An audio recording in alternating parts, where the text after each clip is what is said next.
Welcome back to the Shema podcast, my friends. I have a very exciting episode for you. You know, there's something that we're all needing in our spiritual growth, and it takes these two components. You know, many of you who listen, we have these conversations, and you're Baal Teshuvahs like myself, where something stirs you awake that makes you want to pursue your Judaism and learn Torah. And one of the things we talk quite a lot about is the fact that we have these two components that God gave us. One is that internal desire to come close to God. That's something that feeling of purpose and excitement that brings meaning to our life. But we talk a lot about how God created vessels to hold that passion, that excitement as we pursue Him. And those vessels are the mitzvot and the halakha that surround them. Now, one of the things that's interesting about today is that, and Rabbi Yaakov spoke about this in the episode we did a few weeks ago, Living in the Era of Mashiach, where there's so many Baal Teshuvah coming forward now, and unlike in previous generations, where that was forced through external factors of pogroms and the Holocaust and all these things that caused Jews to go back to their communities and learn Torah, now it's just happening when Jews are out in the secular world. And they're succeeding, and they have all the material wealth and success that they could imagine. They're accepted by the community around them, but something stirs them awake. And so what we do with that passion and desire is we harness it, we channel it to that vessel of the mitzvot and the halakha. But there's an idea here that we have to remember. And this applies to the other part of the audience who grew up learning and understanding the mitzvot and understanding halakha, and that is, for those of us who are Baal Teshuvahs, if we go back to previous generations, there was, whether it's our grandparents, our great-grandparents, our great-great-grandparents, we had family that kept and lived by Torah law and learned Torah and observed mitzvot. But something broke apart.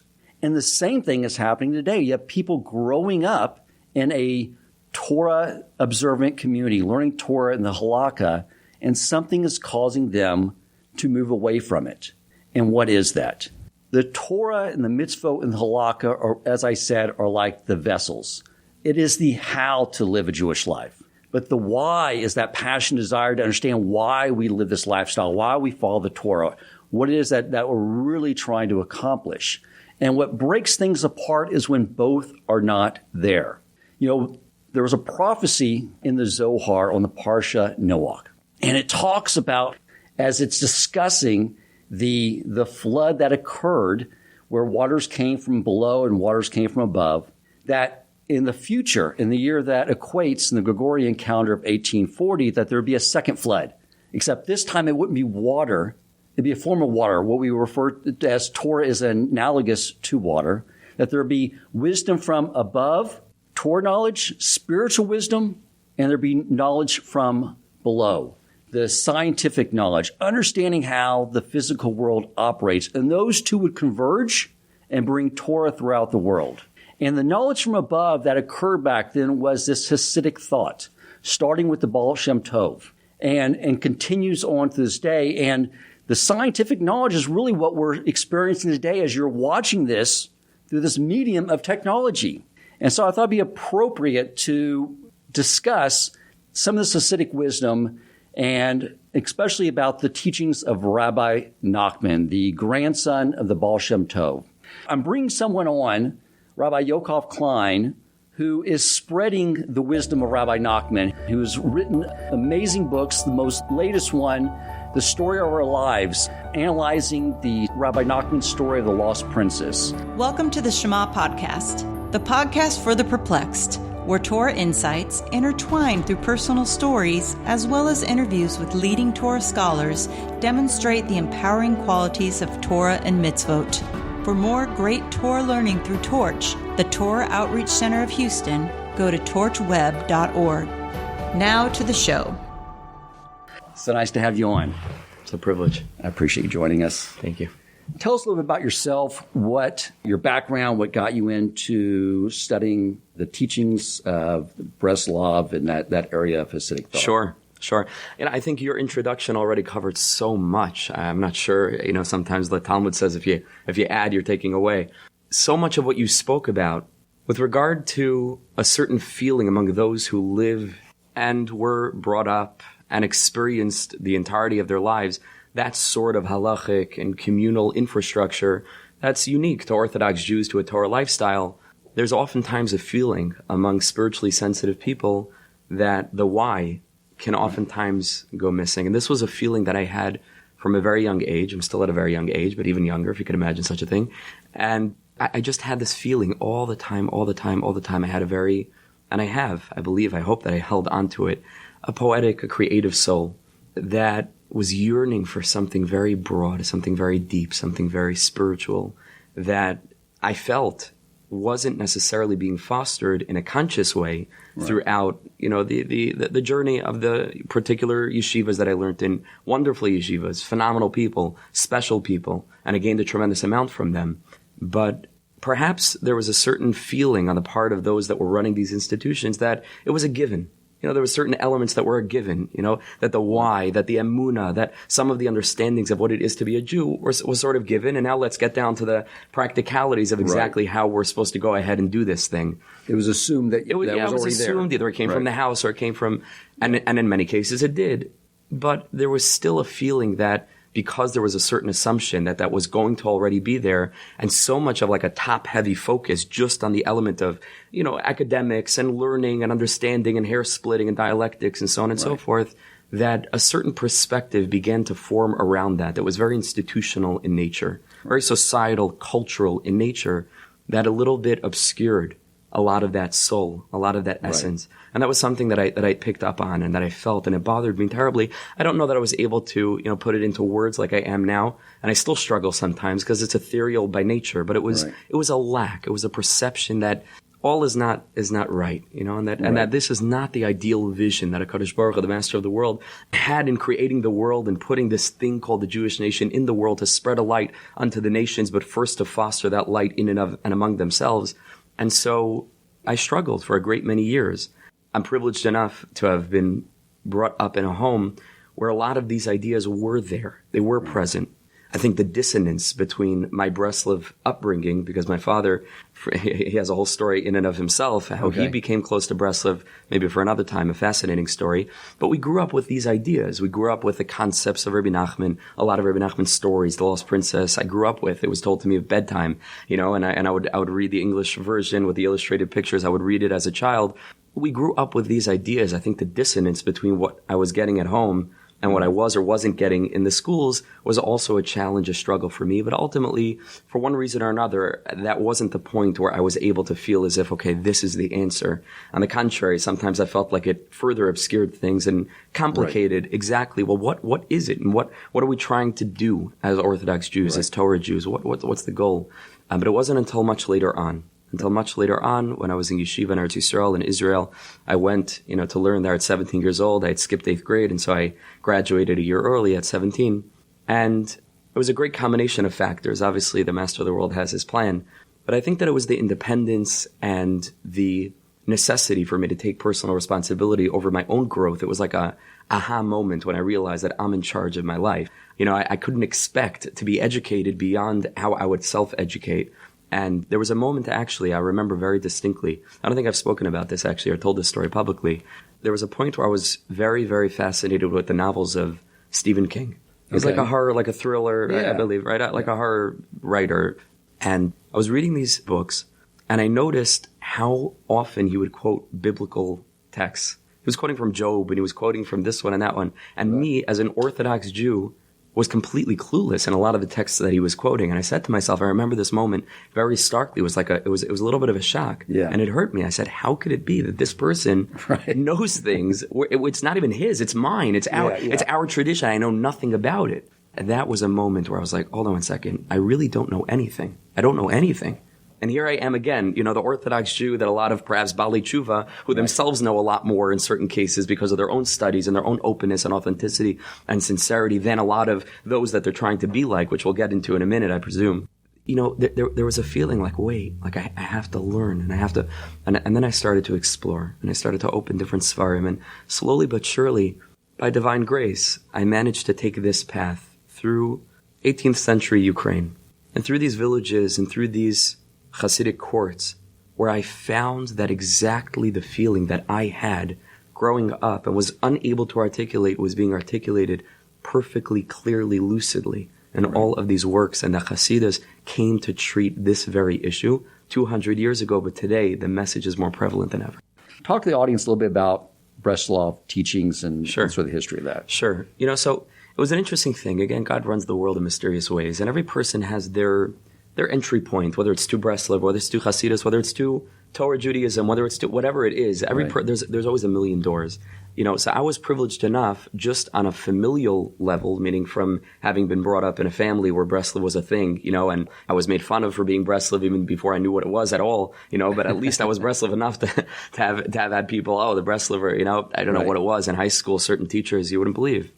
That when I encountered in Israel a little bit of perhaps a different angle on Breslov than that I had been familiar with, or at a stage in my life where I was open to it, when I was confused enough and knowing that I needed clarity and was open to hearing. So I think earlier on I might have not even if I would have been exposed to those ideas. Every person has, like Kol Zman Ve'es, Shlomo Melech says, there's a time for everything. Right. Every person has their time, and before that it doesn't happen, and after that, that's when things happen. So at that moment, there was a certain personal connection where I said, this is mine. I remember being in the city of Tzfat, Safed, where they have a very, very large Breslov community. We had gone there with our yeshiva, whole group of guys in the school where I was learning in the program in Israel. We went up to Tzfat, and I would say a substantial group of us went to pray the Friday night services, Kabbalah Shabbat, Kabbalah Shabbos, by the Breslover Hasidim, and they're beautiful. I don't know if you're ever had the privilege of being there. Yes. Beautiful base medrash, gorgeous, high ceilings, big place, a certain grace on the people, a certain way that they look and carry themselves, and they live in this hilltop city. It's just a certain vibe there. And I remember having this feeling of pride. This is mine, meaning because, from home. And so a little bit, the foundation was laid even back then. Yeah. So I felt myself particularly drawn to this Hasidus. And I started to learn, and I was privileged after that trip to come back to Jerusalem where our yeshiva was. And I was looking very much for a sort of Tzfat in Jerusalem. And I wanted some of that energy, some of that vibe. And there was a particular base medrash, there was a particular house of study, which had that sort of very, more abstract, more colorful diversity, not by the books. How Tzfat is, it's a city of hippies essentially, So it was a place like that.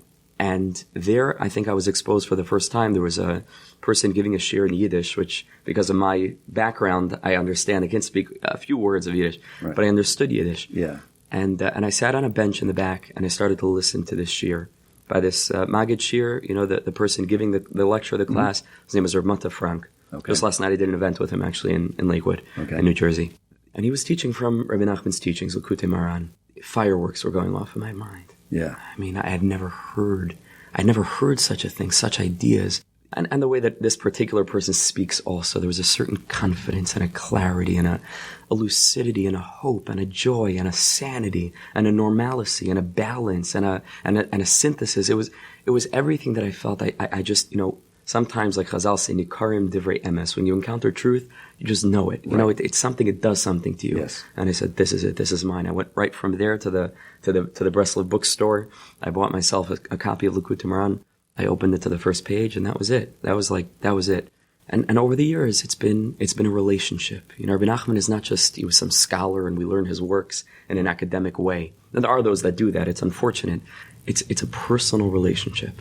Rabbi Nachman he said, I put myself in my teachings. And if a person is related to this on a soul level, and I'm sure that there are some people that aren't, and they'll find their path, their way. But in our generation, a great many of us are.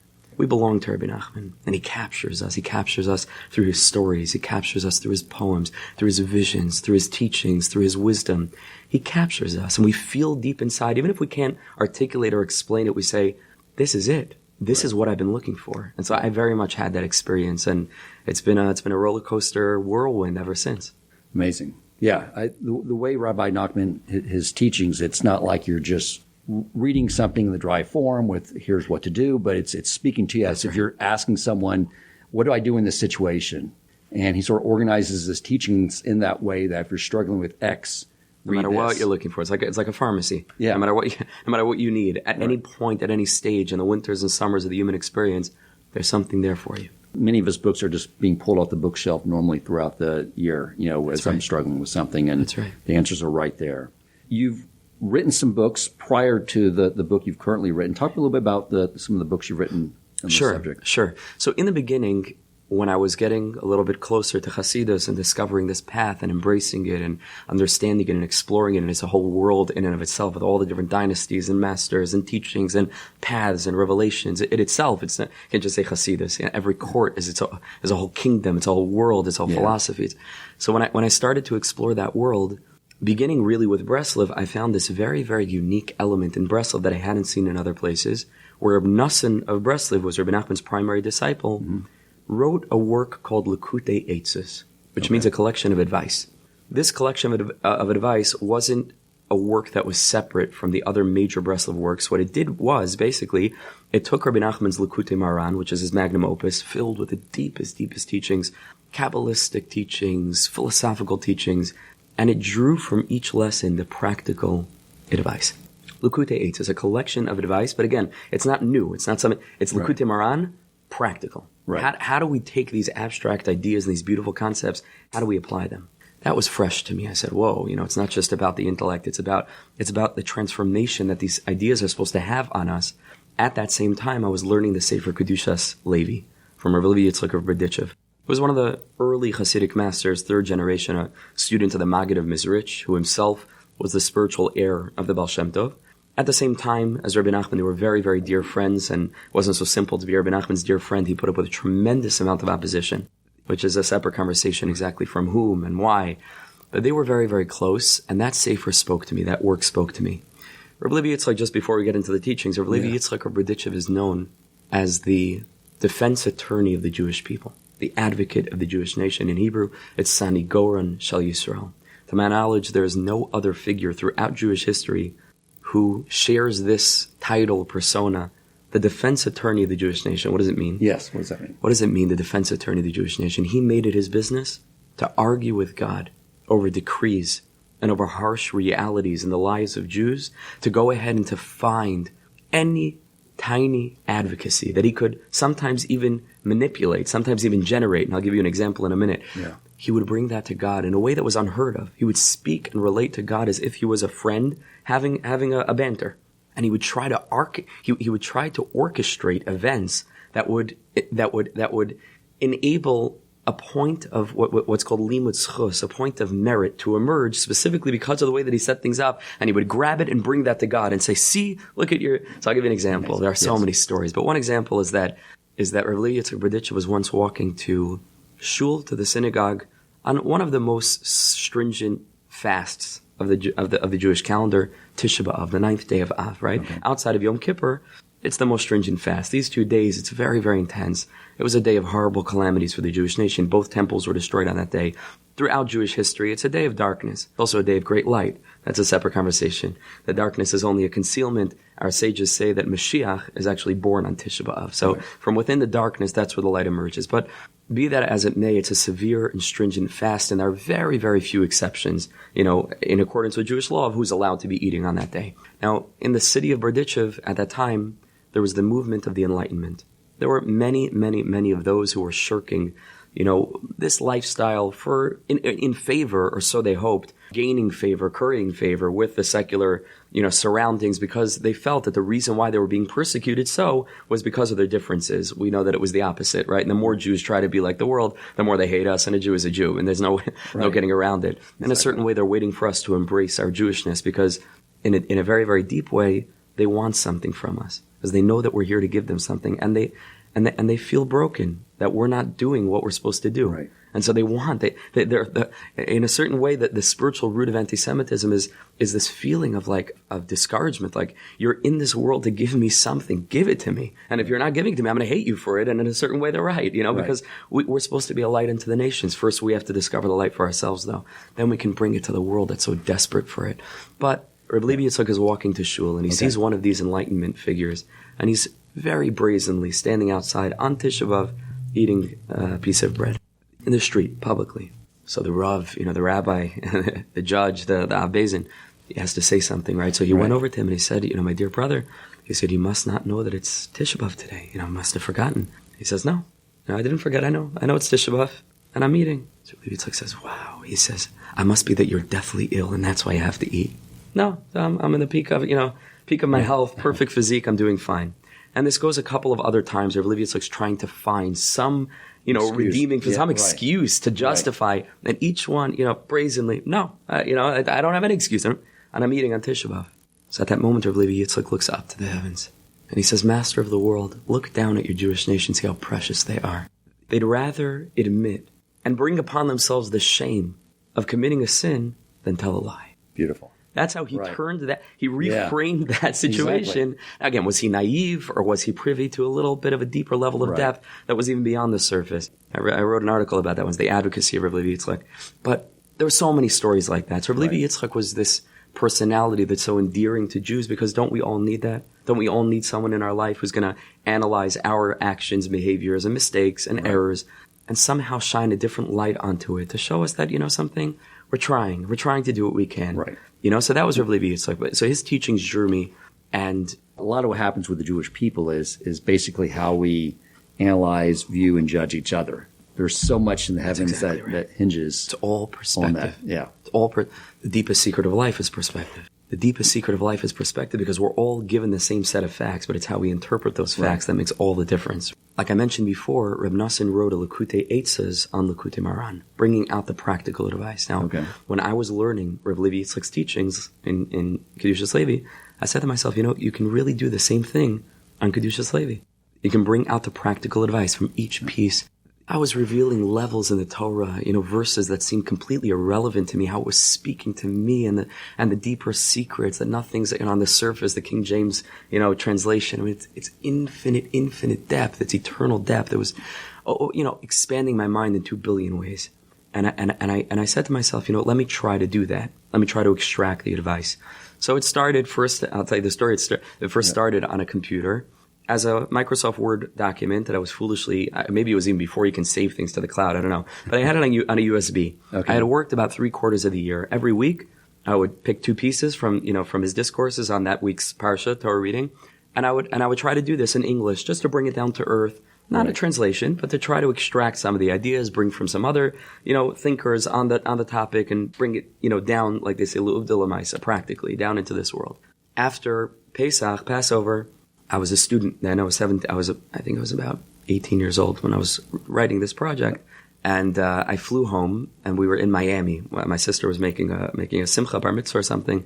And so the family flew down there, and I lost the USB. I didn't have it saved anywhere else. We're talking about hours upon hours upon hours. Gone. I still remember what the USB looked like. Gone. I was broken. Yeah, I mean, for sure. It was tough. But I was able to dig into the wellspring of the very teachings that I was trying to bring out to find encouragement and to find emunah, to find faith. This is also for the good. This has happened for a reason. Yeah. And I said, I'm just going to start again. But this time I got smart. I said, I'm going to write the book, not where it's contained on some USB that can get lost. I'm going to do it as a weekly email. That way, everybody's already benefiting from it. It's saved forever. If I delete it, someone else has it. They can send it to me. And so that's how Sparks from Raditya was born. It was just emails, weekly for an entire year. Before I knew it, I had a 500-page book, and I edited it, the manuscript, and I sent it to Feldheim Publishers, and they accepted it. They invested in it. Without that, nothing would have started. I was 18. Nothing happened. They accepted it. It took it was a long process, the editing and the publication process. But that's what started things for me. And you've written so that was the first. That was Sparks from Raditya. The second one was called Sunlight of Redemption, which is back to Breslov on the very first lesson in Rabbi Nachman's Likutei Maran. The lesson in the Hebrew original is 1 page. It's like a 300-page book, on 1 page, and it's just beginning to scratch the surface of the surface of the surface, just a little bit, little hints of trying to explain it. It's infinite. That was the second, and then the third, which is my whole thing now. The story of the lost princess. Right. Let's talk about that. Sure. So you said you were reading this story as a family when you were a young kid. That's right. Were you able to absorb really the in-depth meaning of it? Because the first time I read it, you had to do a double take and go back and what's he trying to? It's very encrypted. Very cryptic. No, I didn't. There was no. I mean, I love the illustrations. Somebody, Rav David Sears, did all the beautiful illustrations of that children's edition. I don't know if you ever saw the Breslov Research Institute. It's good to get, it's enjoyable. I enjoyed the illustrations. I enjoyed the mystique. Who are these three people carrying big trees? Right. What does it mean that the story has no ending? So I did, and I remember, like, it wasn't, and this is, again, the way God works. I mean, like, I should happen to find that book and learn it and read it, and then years later, it was already all encoded that I would make of this story, and the whole world would be, it's amazing, but I remember it wasn't just once that I read this story. I would go back to it and read it and read it and read it and be, again, intrigued, not aware of the depth. I think that the message, and we'll tell the story in short in a minute, I think the message, generally speaking, is pretty straightforward in the sense that you don't give up, and there's going to be moments where you fail. And oftentimes the moments where we fail is at the moment that we thought we're going to make it, we're doing great and we're about to reach the next level, and then we get blindsided. And so the message of perseverance, the message of hope, those were things that resonated for sure. As a kid who was being bullied terribly, terribly, terribly in school, I needed that. And I don't know that I drew a direct connection, but it certainly resonated for sure. Why don't you talk about the story itself, and let's start to break apart. Sure. Okay, so let's tell the story first. Okay. It's a little bit longer, so just very, very short without every single tiny detail. Yeah. But the general story is that there was a king who had 6 sons and 1 daughter, 6 princes and a princess. Rabbi Nachman tells us that he would spend a lot of time with the princess. She was very precious to him. And one day, we don't know exactly, they were together on Eza Yom, on some day, on a certain day, and he gets angry with her. And he says words that are unfathomable, certainly in the context of the preciousness with which he related to her. He says, "May the no good one take you." Terrible curse, may the no good one take you away. And the next morning, she's gone. And basically, even though the story is called The Lost Princess, it should really be, in a certain way, it should be called The Searching Viceroy. Because it's all about, the bulk of the story is not about the princess. The bulk of the story is about this viceroy, this second in command, this individual, who makes it his life mission, maybe many lifetimes, right? Years and years and years. Slept for 70 years, and then he's dirtying for it. So many lifetimes. He devotes himself to finding the prince, to locating her and bringing her home. And the whole story is about that process. The whole story is about what he needs to go through. And so very simply, searching through deserts, fields, and forests, all kinds of different topographies. Of course, there's incredible depth in every single element. We'll speak about some of that. And finally, he finds what's called a shvil minatzad. A small path to the side leads into a palace. And even though there's soldiers outside, he goes and he settles his mind and he says, "Let me try." They don't stop him. He goes into the palace and he's going from room to room till he comes to a big ball, sits down in a corner, sees what's going to happen. And they bring in the queen of this place, of this palace. And it's the princess, right? And she recognizes him, he recognizes her. And she gives him a set of conditions that he needs to do in order to free her. Now, these are not conditions that are like, a military sort of, extraction. Right. Because the whole thing's a spiritual concept. And so there's spiritual guidelines. He has to pick for himself, pick a place, stay there for a year. The last day, he's not allowed to eat anything, yearn for her, and fast, and he does this until the last day, where he starts to walk back to the palace. He's ready. He did everything right. He's going to free her, bring her home, and he sees this beautiful apple tree, right? It's like a fairy tale. It's like the Brothers Grimm, right? Snow White. He sees a beautiful apple tree, and he can't hold himself back, the temptation. And he takes an apple, and he takes a bite, and he falls asleep. This happens again the second time. This time she tells him not to drink wine, and he's on his way back. It's the last day of the year, again, the second year, and he sees this flowing river, and it's red, and he wonders, is it water, is it wine? And he drinks from it, and he falls asleep. And this goes on, until the princess needs to come to him. And she says, "I'm no longer in this place. Now I've been moved to a palace of pearls on a golden mountain." And so now his mission is to go ahead. There are other details in between, but his mission is to find this. And he searches and searches and searches. The whole thing is about searching for long periods of time. Only with this promise that he holds in his hand that such a place exists. He'd never seen it, but there's a faith that this exists, that it's real, what he's searching for. And he encounters giants, a series of 3 giants, each of whom are carrying gigantic trees, and they're trying to convince him it's folly. What you're looking for doesn't exist. And the first one is in charge of all the animals in the world. And he calls them. And he says, "Did any of you see Palace of Pearls on a Golden Mountain?" They say, "No, we didn't see it." You say, "We see? Doesn't exist." The next giant is in charge of all the birds. And he calls them and he says, "Did any of you see fly up high in the sky? Did you see this?" None of them saw it. Finally, the third giant is in charge of all the winds of the world. And they go everywhere, even where birds can't go. And he asks them the same question. They didn't see it. And then at the very, very, very end, when the viceroy is about to give up because he's been so trampled upon, because he's so wrapped up in this, on the one hand, internal certainty, but being denied, right, by those that he respects. That's the representative of giants, gigantic people, big people. wise people, intellectual people, and they're telling him it doesn't exist. At that very, very, very moment, when he breaks down into tears, one last wind comes, and the giant gets angry at it, and he says, why didn't you come with all the other winds? And he says, because I was carrying a princess to a golden mountain and a palace of pearls, right? And so, okay, so now he's validated, and it takes him there, and Rabbi Nachman then really leaves off the ending in a cryptic way by saying, in the end, he freed her. He doesn't say how, but in the end, almost like an afterthought. Like, what do you mean? That's the whole that's the whole point of the story. No, it's not. It's not. Right. Because the journey is the point. Right. It's not about the results. It's about the journey. Yeah. Now, I had always loved this story. Loved it. Loved the imagery. And Rabbi Nachman was so poetic and artistic. And he was, even among the secular literary circles, in colleges worldwide, they're studying his teachings, not for their spiritual import, but just for the literary creativity. It's unheard of. And he wasn't a person who studied in college. He lived in a small, backward, tiny little shtetl, and in a small little village in Ukraine.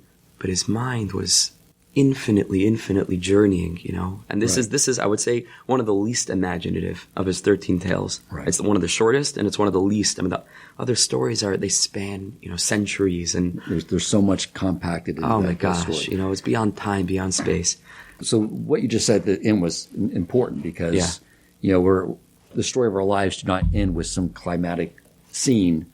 Resolution. Right. Yeah, resolution. There's no resolution. With explosions in the background. Yeah, fireworks. Or that. Yeah. The whole story of our life is this ongoing process, which is something that it's good just to recognize that it's always going to be one challenge and another challenge, but they're all ascending and we're all growing as a result. That's right.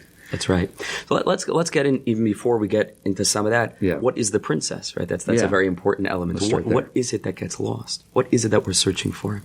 So we know that the Jewish week is not, weekdays and weekend. It's the 6 days of the week and then Shabbos, Shabbat, right? We could talk about Shabbos for a long time, sure. I don't know what, how much time we have. Or the element of Shabbos, in a nutshell, is a day of faith. Because the very premise of Shabbos, which means to rest, Shavas, means to say that there was a God who created the world and rested, and so we in turn rest. That means that the premise of what we're doing on Shabbos is that we believe that everything we see around us was created by an intelligent, loving being.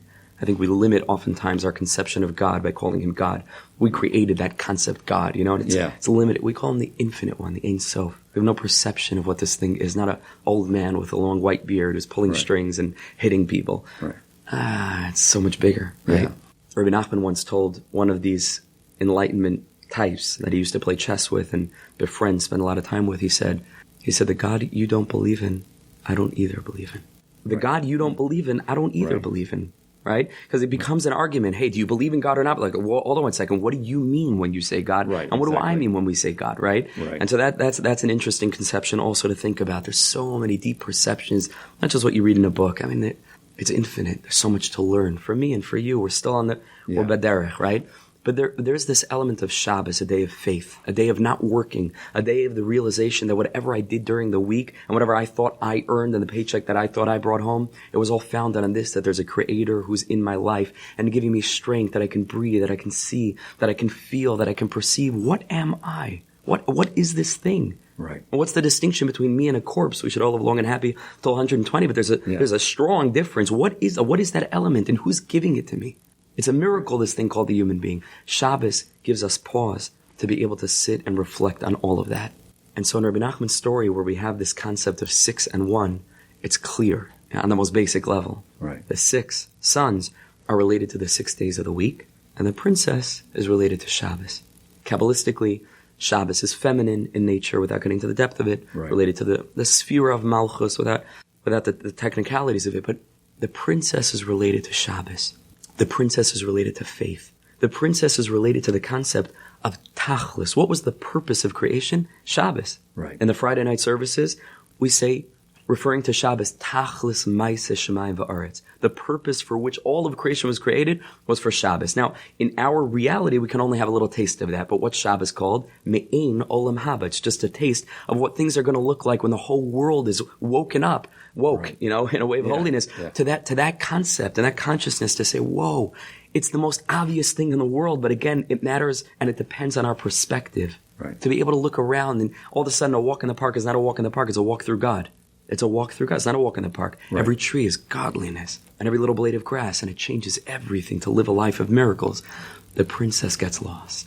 Meaning to say, in our lives, even religiously, because that's what we started the conversation with, there's so much this worldliness, this worldly structure is built around what to do, how to do it right, how to look, how to act, how to speak, how, what, right. when, where. But the why, the tachlis, the big picture, purpose, right. emunah, God's presence, a relationship with Him, right. that gets lost in the details sometimes. And Rabbi Nachman's story is all about that. So the 6 sons are the days of the week. So without Shabbos, they have a meaning. So I thought there was some element too of the emotive traits and things of that nature. Is that sure? Yeah, I don't know how much time we have. There's so that's the deeper layer to understand that there are really 7 lower sfirot, right? Okay. There are 7 lower powers out of 10 with which God created the world. The first 3 are more intellectual, just like in a creative process, we first think about what we're going to do and then we go ahead and do it. The lower 7 is this worldliness, right? Okay. So the 6 sons are, yes, they're the emotive traits. They're more masculine in nature, which is why they're hinted to in sons, right? Which are more extroverted, physiologically we're extroverted, right? As opposed to the female. Men are always, masculinity is external and brawn and so on and so on. And feminine, more historically, classically, is inward, is calm. Now again, there are exceptions to the rule on either side, but generally speaking, the sensitivity and so on and so forth, inwardness, humility, calm, stillness, all of these are more classically feminine-oriented traits. All of us have both of them. Women have masculine traits, men have feminine traits. And really the story is about the embrace of the feminine. That's really what it is. Right. It's about the return to that element of stillness. And I think the most important thing is that, there was a very, very great Jewish thinker. His name was A.J. Heschel, Professor Abraham Joshua Heschel, who I quote in the book a lot. A good deal of confusion in the Orthodox world as to what exactly he was. He was a professor in a conservative college, but at the same time, he was a gigantic Talmudic scholar and an Orthodox observant Jew his whole life, at least on some level. Again, he's a confusing, complicated person. But like the Rambam says, kabel emes mimisha amrei. Whoever says truth, take it. Right. We don't start judging and understanding. His whole family was wiped out in the Holocaust, and he was a complicated figure. But he has this glorious articulation in his book God in Search of Man toward the end, where he says about the synergy between the 6 sons and the princess, which he relates to the concepts of body and soul, that body without the soul is a corpse, but soul without the body is a ghost. And God wants human beings. Means to say, if a person only has the element of the princess, and just like, okay, I'll meditate on a hilltop, and I'll be a very spiritual person, but it's divorced from the lived experience of what it looks like in the morning and the afternoon and the night, and how it's able to come down into the particularities of our mundanity and our obligations as human beings lived in this world with the vessels of halacha, with the vessels of Talmud study, with the vessels of Torah study and prayer, even the scripted prayer and so on and so forth. If it's divorced from that, then it's a ghost. Now, if all we have is that without the princess, then it's a corpse. And a corpse nobody wants. Right, exactly. So in comes the viceroy to find the lost princess, right? But the viceroy has some things that the king gives him for his journey. Let's talk about that, because this really gets down to the construct of who we are. Sure. What was lent to us by the Almighty to take on this journey and these challenges. That's right. In our life here. That's right. It's interesting. As I was retelling the story, I left out that element. That's a very important element. It's a very, very important element. Before the viceroy sets out, he asks for 3 things. He asks for a horse, he asks for a servant, and he asks for money for expenses. These 3 things: a horse, a servant, money for expenses. It should be clear to you and me that if the viceroy is on a journey to discover the princess, that the princess represents tachlis, Shabbos, faith, the purpose, everything oriented in vis-a-vis and in relation to a broader picture, a broader mission, then the things that he asks for are also going to need to be engaged with through that consciousness, because he's trying to bring her back. A great deal of the reason why we struggle with the elements hinted to at these 3 things, which is the horse's bodily health, physicality, the servant is intellect, clarity, lucidity, ability to think properly, not foggy, hazy, smart, the ability, intelligent, emotionally intelligent or otherwise, intelligence. And money for expenses is straightforward. It means cash, right, in our pocket. the reason why we engage with these things often in an unhealthy way, and we become obsessed with money, and we become obsessed with intellect, and we become obsessed with physical, our physicality, Right. is itself an indication that we've lost the princess, meaning to say we aren't able to see those things in relation to a mission. And so it's the same thing. We get caught up in the 6 sons of the 6 days of the week and the profits that we can accrue and the impressiveness of external structures and what we're able to show people that we accomplish in our portfolio. Right. But we forget about why there are 6 days of the week in the first place. Right. Because it's all for Shabbos. Right. It's all to bring Shabbos into that experience. It's all to enable those vessels of what it is this worldly success to slowly contribute to the revelation of godliness in the world and the spread of faith, so that it should overflow from us, that a person sees us and speaks to us, and we feel as if there's a presence here that's bigger, that's beyond. Right. That's what we're called upon to do. This is about Emunah. I mean, It's all about Emunah. It's all about Emunah. So I think that it's so interesting because what the Yetzer Hara wants us to do is think that who we are is the horse, the servant, and the money, and identify with that, so that when the time is up and the Almighty takes back what He lent us, we'll come in empty-handed. Right? That's right. And so I think just that parable, understanding what is truly who we are, it's essential. It's very important. Because I believe that the question, who is a Jew, right, outside of the societal, must necessarily be bound up with the mission statement that was gifted to our entire nation, of which you and I are sparks of one torch, right? And drops in one great ocean. It needs to be mission-oriented. That's our identity, is our mission.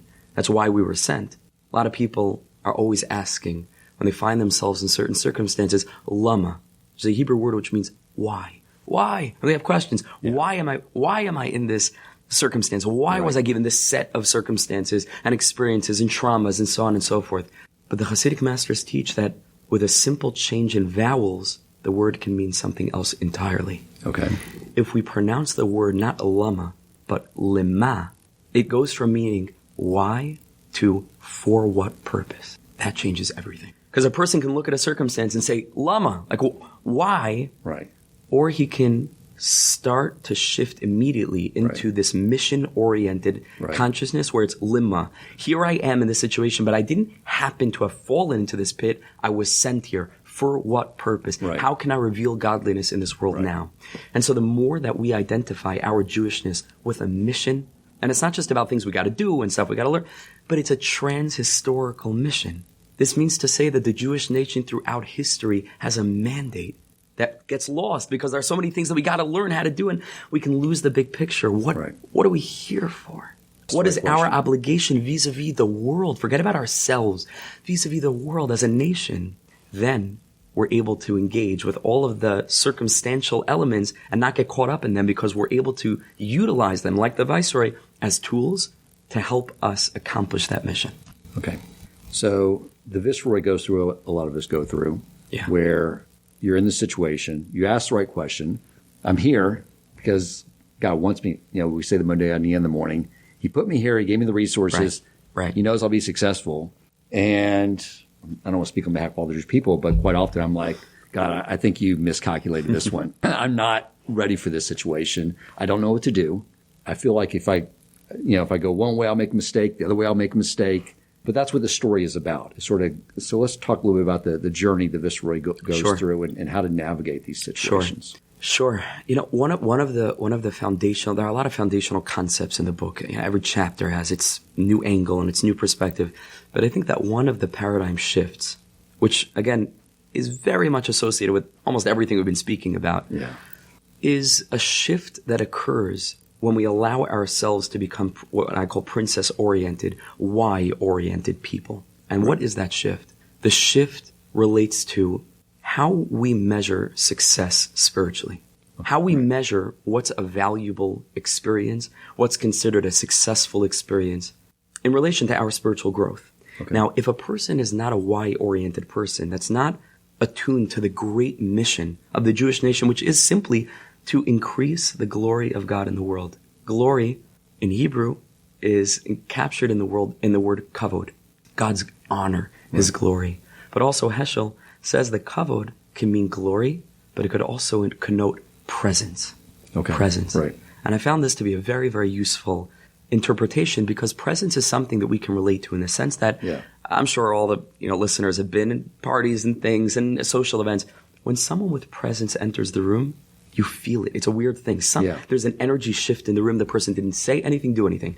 It's presence. Our job is to increase the presence of God in the world by becoming more godly, by enabling ourselves to communicate some of that ineffable glory and some of that transcendent spirit through us in the way that we speak, in the way that we think, in the way that we act. And the Torah gives us the guidelines as to how to do that and to increase that feeling of presence so that the world wakes up to the very simple calculation that this world must have been created. I didn't make it. You didn't make it. Right. Someone must have made this place. It's more intelligent than anything else. So what was it? It's very simple. It's 1 + 1. But it's hard because it's not simple. There's a creator. There's a purpose here, right? Yeah. The presence is interesting because it really is a lot to do with just, as I go into the workday, just recognizing that you're in God's presence. Right. He put me in the situation that you would think, like, take care of that PowerPoint presentation, but I don't want anything to do with that. Right. But he's in there. I'm in there for situations. He's in there. Where is God in all these situations? And just that recognition, that presence of just being cognizant. Being present. Yeah. Being present in the presence. Yes. That's it. Exactly. It's very important. That's it. That is it. That is the mission, right? To be able to draw this down, right? Yeah. Now again, if a person is not aligned with this mission-oriented kind of thinking, then it becomes very, very easy to fall into the illusion or even delusion of thinking that spiritual success looks a certain way and is defined by certain set parameters that might externally communicate something that screams success, right? When things are going well and I'm able to know the halacha and I'm able to do the mitzvot and I'm able to keep Shabbos perfectly and I'm able to make sure that I'm up for the morning, prayers, shacharis, and everything's going right. Because we feel that, okay, well I'm doing like the book, what the book says, and that's our measure of success. Yeah. But the book brings out the idea that if in every single circumstance that we find ourselves, the question is not lama, but lema, that no matter what we're going through, and no matter what life throws our way, and no matter whether, like Rabbi Nachman says, whether it's a time of aliyah, whether it's a time of spiritual elevation, or quite the contrary, like the viceroy, in that moment after failure in the lowest place, if we're mission-oriented, no matter where we find ourselves, on a mountain or in a valley, we ask ourselves, lema, meaning to say, how can I reveal the glory of God in this place? Right. In this place. Because I'm mission-oriented. And that also could be a success.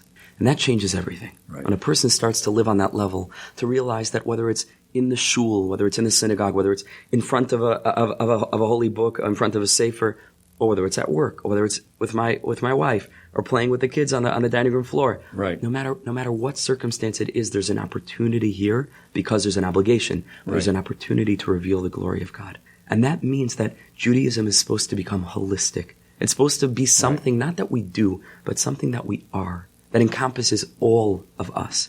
Judaism is about not compartmentalizing religious life from the mundane things. Exactly. It's integrating everything together. Exactly right. So the Viceroy, one of the things he encounters is these giants. Yeah. With these giant trees on their shoulders. Let's talk about that a little bit. That's right. And what they symbolize. That's right. I should have began with the caveat that any interpretation we're giving is only a suggestion, a very far suggestion.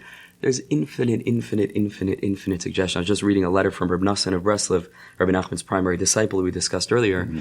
And it's right in the beginning of his collected letters. It's called Alim L'Trufa, Healing Leaves. Beautiful, beautiful letters that he wrote to his children and beautiful guidance, clarity. And one of those early letters, his son had apparently sent him an interpretation on this story that his friend had written. Rabbi Noson he said, I'm enlivened just by the fact that someone put time into interpreting this story. He said, between me and you, it's very far from the truth. But he said, I still love it. I'm into it. And he said, on some level, it's true. But there are levels and levels and levels. So anything we're saying is only a suggestion. We can't claim to understand what Rabbi Nachman meant. And we're all right. And we need everybody's perspective, you know? Right. And I'm looking forward to hearing everybody else's and yours as well. We're all in this together. We're on the journey together. Right. But one of the interpretations that we take in the book is that the giants are the hurdles that we encounter along this search, along this search to discover something that, again, like I felt in my childhood and so many of us feel today, something's missing, and the certainty that there's hope of finding something. We don't know what it is, but there's hope of finding something. We're going to face challenges. Right. We're going to face cynicism. We're going to face people on the outside, sometimes people who know more than us, people who are older than us, people who are trying to knock us down and say what you're looking for doesn't exist. Just get real, right? You hear that terminology, get real. Is the real world, is the real, you grow up a little bit. Yeah. You grow up, and the ability to stand firm, and to believe that what we feel inside is valid, and that each and every Jewish soul is rooted, like the Zohar Kadosh, the Book of Splendor teaches, each and every Jewish soul is rooted in a letter in the Torah. And it means to say that sometimes the voices within, we have to be careful, because we have a lot of voices inside, but some of those voices that are compelling us toward a holiness, they're coming from the Torah we contain within. Sometimes it's not about learning something in a book. Right. It's about listening very, very deeply to what our souls are telling us, to stand firm by that. And the idea is that oftentimes we find that these giants themselves, they come around. Because each giant sends the viceroy to the next brother, and to the next brother, until in the end, it's the final giant who sees that there indeed exists a palace of pearls on a mountain of gold. He gives him this magical wallet that anytime the viceroy sticks his hand into, he'll take money out of it. Specifically the giant, the most severe giant, the one in charge of the winds, the ruchas, that's the big tzaddik, the big righteous person, the big, Talmudic scholar, who's telling you it doesn't. It's specifically them that turn into the biggest assistants when we stand firm in our conviction. We don't give up. We're going to face challenges. That's part of the journey. Right. There's a way of revealing God's presence even there. So one of the Rabbi Nachman's always talking about, I think the term is spiritual stubbornness. Yeah, holy stubbornness. Yeah, where you're just like, I messed up. I'm not where I should be. That's right. But you're standing firm. Like, I'm not going anywhere, God. I'm like right here. I'm moving forward either way. So that's an attitude right there in itself that he stresses. Let's talk about the wallet that you can pull everything out. What does that symbolize? So the wallet is a very, very deep thing. In the story, it's referred to with the Hebrew word kli, which means a vessel. I call it a wallet because that's where people keep money. Yeah. But it's a kli. He gave him a wondrous vessel that anytime he sticks his hand into it, whenever he needs money, because the place, obviously a mountain of gold and a palace of pearls, things are going to be super expensive, and he's going to have an obstacle because of money. It says, Maniya machmas mammon. He's going to have an obstacle, so he'll need such a thing that's going to enable him, whenever he sticks his hand in, he's going to have the funds, necessary. Yeah. This word kli can be seen as a mnemonic for a couple of things. Okay. Each Hebrew letter, even though it's a letter in and of itself, it's just a letter, but in Hebrew we have the concept of Rashi Tevos, right? Where each letter can be seen as masking or containing within it a whole word. Okay. Right? And so Kli is a Rashi Tevos, is a mnemonic for the three words Yitein Lecha Kilvavecha. Okay. Which means to say, God shall give you your heart's desires. The viceroy is going to need a lot of courage. He's going to need the courage to realize that whatever he's being given is being given to him by a Kadosh Baruch Hu because it's what he needs. And it's this endless wellspring that he can dig his hand into. It's a metaphor. It's money. It's funds, support. All of us need a vessel like that. Or no matter what we're going through, we can draw meaning. Yitin lecha kilvavecha. Where in any given moment, whatever our heart needs, be'es hazois, that this specific time, like we spoke about, whether it's in time of aliyah when things are going well and things are clear and we're super inspired, or whether it's like, the midwinter, I don't know how it gets the weather here in Houston, but it's midwinter and it's just dark and it's dreary and it's cold and it's, and we're feeling that way and feeling it. And we've made mistakes and we're down in the dumps and we're feeling ashamed of ourselves and guilty and broken. Yitin lecha kilvavecha is this vessel that we're able to constantly draw upon. And that's the vessel of Emunah. It goes back into it again. It's all the princess. Everything's got to be related to the princess. Because as the story speaks, the way that he's freeing her is the process we call emulative extraction, right? In the book, he's sort of extracting her by embodying her traits. And so he's going to need to draw on the well springs of Emunah to believe God is with me and HaKadosh Baruch Hu is standing by me and he's holding my hand on this journey. Where I came from, where I'm going, I don't know. Every person has their own journey. But at any given moment, we're there because we're exactly prepared for this moment and God is with me to be able to draw on that wellspring of meaning. Right. Is there an element of gratitude? Certainly. Certainly. Everything goes back to gratitude because gratitude, in a way, is Emunah concretized, right? When we're able to be grateful, it means to say that there's no greater expression of faith than when I realize everything in my life is a gift. Right. And everything in my life is something I need to be thankful for. That's what gratitude is. And a person who's a grateful person, a person who doesn't take life for granted, a person, like we said, who takes a walk in the park, he takes a walk through godliness, you know? Yeah. That's a person who appreciates every tree, who understands there's no such thing as nature, right. Human beings, because we get used to this thing called a human being. It's a wonder. Eyes, it's a wonder. The ability to speak, the ability to hear. And we take these things for granted. We always say, you know, how much would a person pay if one morning they woke up and their eyes weren't working and they had, you know, an exorbitant amount. Exactly. We shouldn't be jumping for joy that we open our eyes in the morning. We take it for granted. Yeah. It means to say we're not connected to faith. The more Emunah oriented we are, we wake up in the morning, Moide ani lefanecha, which is gratitude. Yeah. I give thanks to you, Melech Chai V'Kayim, the living God, Shechazarta b'neshmasi, you gave me back my soul. Rabba Emunasecha, right? Which means great is really Emunasecha, is your faith in me, my faith in you. But we see that there's a correlation between Moda Ani, gratitude, and faith. These two things are connected. Very, very connected. That's right. Fantastic. Rabbi, any parting words you want to share with the audience? I want to tell each and every one of you that I don't know you. I don't know any of you, but I love you dearly. Each and every one of you. And I believe that beyond this concept of each person needing to take their journey, each person needing to work on what they're working on, I want very much that I should live and that we should live with a team game mentality. It's about our collective mission. We're all in it together. No matter where you find yourself on the journey, you're just starting, you're a little bit further on, you think you're there already, we're all just starting. We're on this journey together. There's no hierarchical structure, you know, oh, the Orthodox Jews, they got it. And there's no such thing. We're mission-oriented. Every person, wherever you are at that moment, you have an opportunity to connect yourself to the mission, to learn a little bit more, to connect a little bit more, to find God a little bit more. Speak to Him in your own words is another very important element where the Viceroy uses this concept of Rabbi Nachman, his spodidus, personal prayer. Speak to Him in the car on the way to work. Make Him real. It's all about, which we began with, a shift in perspective. And so I bless us both that we should all dance in the courtyard of the third Beis HaMikdash, the third temple together. But we should hold each other tight on these last shaky steps to the finish line. We're almost there, and we're all in it together. It's really a privilege to learn with you. Thank you, Rabbi. Amen. If you enjoyed this episode, please consider supporting Torch so they can continue to spread Torah wisdom to the world by making a donation at torchweb.org and clicking donate in the top right corner of the page. And if you would like to get in contact with our host with comments, suggestions for future topics of learning, or questions for him or his guest rabbis, you may email him at president@torchweb.org.